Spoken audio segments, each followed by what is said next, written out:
CRAM se for sanção selo multa, bem la halo ter regra onde usa farda e estrada público ou halo publicação e a mídia social sira. Informação ne foi o presidente Comissão Reguladora Artem Marciais, Otávio da Conceição e a salão encontro CRAM, largo lecidere dele sexta-feira loronçanolo recensia fulan janeiro tinangue. Otávio Hateteng, a resolução regra normativa, nebe iha, ema hoto tem que halo ter organização, ka membro organização Artem Marciais, nebe falta disciplina, no continua halo prática subar, continua usa farda subar, se retan sanção, se selo multa, usi dólar ruanolo to atus rua. Portanto, resolução número 705 barariu rua ronolo resin tolune se remata to oloron sanolo fulang abril tinange. Ordem do Estado. Resolução e regra normativa é uma roda daqui halotur. Organização que membro organização Artem Marciais ser falta disciplina.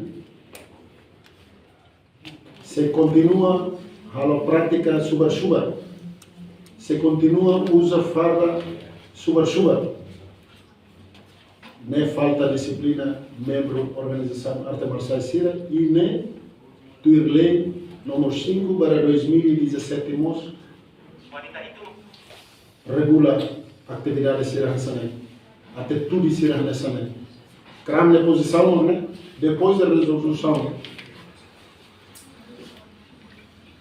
número 45 para 2023 remeta e fula no dia 10 de abril, quando o governo reativa fala em prática Artem Marciais, CRAM se fote sanção rigoroso para membros da organização Artem Marciais lá cumpre lei número 5 para 2017, lá cumpre segunda diretiva CRAM, e sanção se torna até desbacida.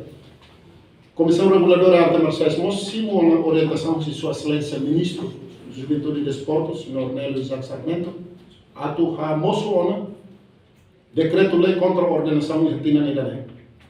E CRAM preparado para atuar a apresentação de Fulano Março Nenelara, do Conselho Ministro, e o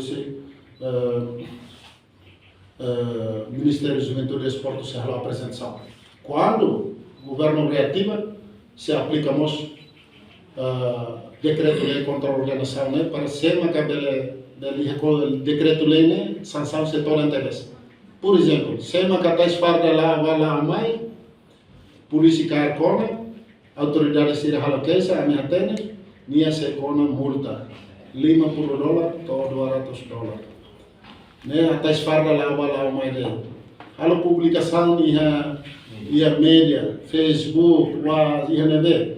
A minha tene, a minha buca generar a minha base de dados, a minha tene minha mais rante de centro de clube de sei cona sanção. E sanção nós baninha treinador sira husi ranting ka clube ka centro serve minha rola parte ba. Ele tina de sei regra de. E CRAM durante o mandato de a me comprometido para desenvolver a organização Artem Marciais baseia a visão Comissão Reguladora Artem Marciais Nhankatak, organização Artem Marciais desenvolvido, saudável, cívico e responsável. Se uma lei de responsabilidade, automaticamente o retan sanção. Reportagem Senhorina Pereira, Televisão Timor Post.